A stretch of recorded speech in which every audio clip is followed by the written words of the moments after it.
Okay, first step. Look at it.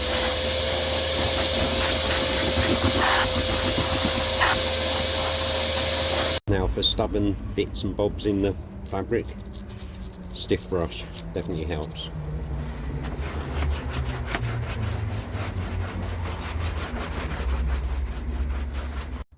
Glim clean on.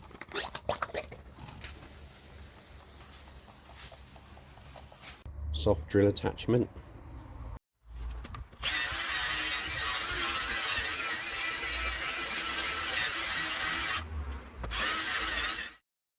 And now giving it a shampoo with the Aquarius Pro Valet.